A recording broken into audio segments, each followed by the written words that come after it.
Papasok na tayo dito sa school. Yung unang subject pala natin ngayon is English. Pero wala pa naman yung teacher natin Upo muna tayo dito. Maghintay lang tayo saglit. Baka dadating na yun maya-maya.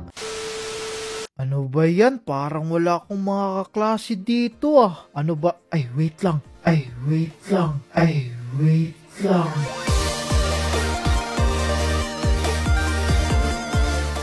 Kilala ko to Parang si Maymay ito. Magkaklase pala kami. Pero wait lang mga tropa. Nahihiya akong tumingin sa kanya. Kasi sobrang ganda niya. Pero paano kaya to? Wait lang, kinakabahan ako. Parang di ko alam gagawin ko.